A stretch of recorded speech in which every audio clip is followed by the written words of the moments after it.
राजस्थान के एक मंत्री के बेटे पर राजस्थान की एक लड़की ने रेप का इल्जाम लगाया। इस सिलसिले में दिल्ली में एक एफआईआर दर्ज हुई है। इस एफआईआर के मुताबिक मंत्री के बेटे ने शादी का झांसा देकर न सिर्फ लड़की के साथ जबरदस्ती की, बल्कि उसकी अश्लील तस्वीरें उतारकर उसे लगातार ब्लैकमेल करता रहा। इतना ही नहीं, मंत्री के बेटे ने लड़की को यह भी धमकी दी कि अगर उसने अपना मुंह खोला तो उसका अंजाम भी वही होगा जो राजस्थान की भंवरी देवी का हुआ था। दिल्ली पुलिस की तमाम कोशिशों के बावजूद मंत्री का बेटा अभी तक हाथ नहीं आया।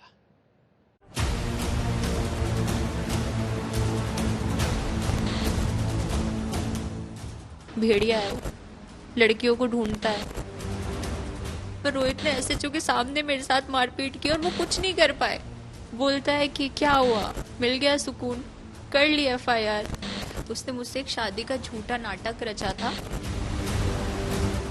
तो महेश जोशी जी बता सकते हैं कि कैसे उन्होंने अपने पद का दुरुपयोग किया।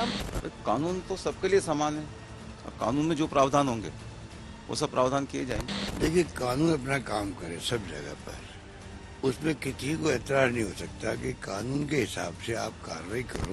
चाहे छोटा आदमी हो, चाहे बड़ा आदमी हो, चाहे नेता हो, चाहे कोई हो, उसमें एतराज नहीं हो सकता है।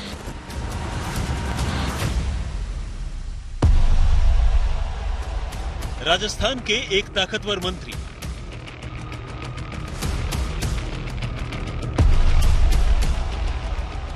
का दबंग बेटा,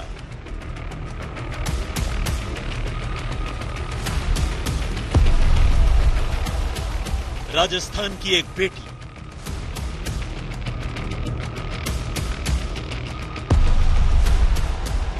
और भंवरी देवी की कहानी दोहराने की धमकी।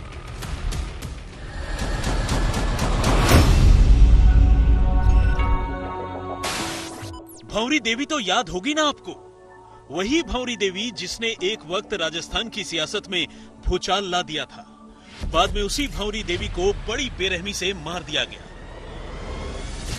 तब इस केस में राजस्थान के मंत्री समेत कई नेता नाप दिए गए थे।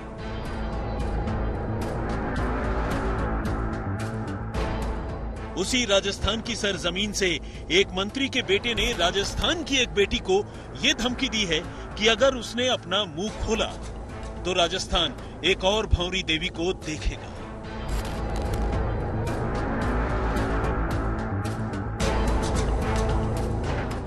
पर कमाल देखिए, एफआईआर की शक्ल में कानून के पन्नों पर मंत्री के बेटे का काला चिट्ठा काले अक्षरों में लिखा होने के बावजूद राजस्थान की सरकार और पुलिस आंखें मूंदे बैठी है।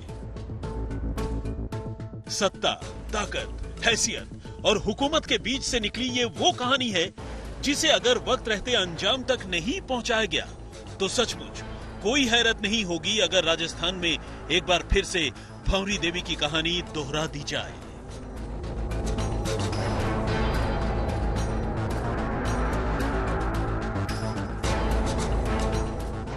दिल्ली के सदर बाजार थाने में दर्ज ये सिर्फ एक एफआईआर नहीं है।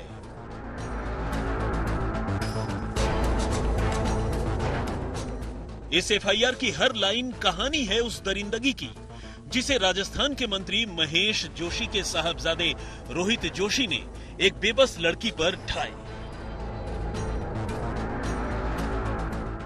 राजस्थान से लेकर हिमाचल और हिमाचल से लेकर दिल्ली तक मंत्री के साहबजादे ने जब जहां मौका मिला उस बेबस मजलूम लड़की को मारा पीटा, नोचा खसोटा और बार बार उसकी अस्मत को तार तार किया। शायद लड़की को भी पता था कि सत्ता में बैठे लोगों के इशारे पर राजस्थान में तो इंसाफ मिलने से रहा, इसीलिए उसने दिल्ली पुलिस के सामने अपनी आप बीती सुनाई और दिल्ली पुलिस ने मंत्री के बेटे के खिलाफ एफआईआर दर्ज कर ली। एफआईआर दर्ज करने के बाद से दिल्ली पुलिस की एक टीम ने जयपुर के कई चक्कर काटे, लेकिन रोहित जोशी हाथ नहीं लगा। राजस्थान पुलिस ने भी उसे पकड़वाने में कोई दिलचस्पी नहीं दिखाई। यही वजह है कि रेप का एक आरोपी सबकी आंखों के सामने होते हुए भी अब तक कानून से दूर है। आखिर क्या है ये पूरा मामला? ये लड़की कौन है? मंत्री के बेटे के चंगुल में कैसे फंसी? रेप के इस कहानी में भंवरी देवी कहां से आ गई? तो आइए सबसे पहले सिलसिलेवार पूरी कहानी समझते हैं। कहानी एफआईआर की जुबानी।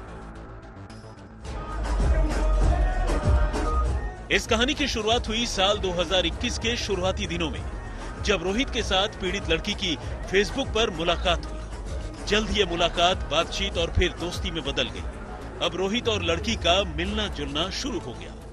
लेकिन कहानी में असली ट्विस्ट तब आया जब शादीशुदा रोहित ने खुद को लड़की के सामने बेचारा बनाकर पेश किया। उसने कहा कि उसकी पत्नी से बिल्कुल भी नहीं बनती है, वो हमेशा ही उससे लड़ती झगड़ती रहती है। ऐसे में धीरे धीरे लड़की के मन में रोहित के प्रति हमदर्दी पैदा हो गई, लेकिन रोहित ने उसकी इस हमदर्दी का फायदा उठाया। फेसबुक के थ्रू उसने फेसबुक पे मुझे 4-5 बार मैसेज भेजे, उनको इग्नोर किया। उसके बाद उसने उनको अनसाइन कर दिया। फिर दोबारा उसने मुझे मैसेज भेजा तो एक बार मैंने उसे रिप्लाई कर दिया। ऐसे धीरे धीरे उसने मुझसे बात करनी स्टार्ट करी। मुझे लगता था अच्छा इंसान है, मुझे पता नहीं था कि भेड़िया है वो, लड़कियों को ढूंढता है और ऐसे ही लड़कियों को ढूंढता है। और जो जगह उसने एक बनाई हुई है वहां उन लड़कियों को बुलाता है। सुबह कोई होती है, शाम को कोई और होती है और रात को कोई और होती है। उनको फंसाता है लड़कियों को बुला के। लड़की ने रोहित के खिलाफ जो पुलिस रिपोर्ट लिखवाई है उसमें भरोसे के कत्ल की रोंगटे खड़े कर देने वाली कहानी है। लड़की ने पुलिस को बताया है कि 8 मई 2021 को उसके साथ एक भयानक वारदात हुई। असल में इस रोज वो रोहित पर भरोसा करके उसके और उसके कुछ दोस्तों के साथ सवाई माधोपुर गई, जहां दोनों एक दोस्त के पुश्तैनी मकान में रुके। लेकिन इसी रोज रोहित ने उसका भरोसा तोड़ दिया। असल में हुआ यूं कि रोहित ने उसे धोखे से जूस में कोई नशीली चीज डालकर पिला दी और अगले दिन जब उसे होश आया तो उसके पैरों तले जमीन खिसक गई। होश आते ही उसे एहसास हो गया कि उसके जिस्म पर कोई कपड़े नहीं है। रोहित के इस रवैये से लड़की न सिर्फ डर गई बल्कि बुरी तरह रोने लगी। लेकिन हद तो ये हो गई कि अब रोहित उसके साथ कभी इमोशनल तो कभी ब्लैकमेलिंग का खेल खेलने लगा। रोहित ने पहले तो उसे उसकी बिना कपड़ों वाली तस्वीरें दिखाई और फिर कहा कि वो उससे बहुत ज्यादा प्यार करता है और उसके बिना जी नहीं सकता। उनको फंसाता है लड़कियों को बुला के, उनको यूज में लेता है और फिर उनको फेंक देता है। वो कुछ नहीं कर पाती है क्योंकि फोटोज होते हैं, वीडियोज होते हैं, वो कुछ नहीं कर पाएंगी, वो चुप हो जाएंगी। या तो वो खुद को खत्म कर लेंगी या फिर वो भाग जाएंगी कहीं, क्योंकि ये तो उनकी जिंदगी बर्बाद कर देगा और करेगा, आगे भी करेगा। अगर आज मुझे इंसाफ नहीं मिलता है ना तो ये आगे भी उनकी जिंदगियां बर्बाद करेगा।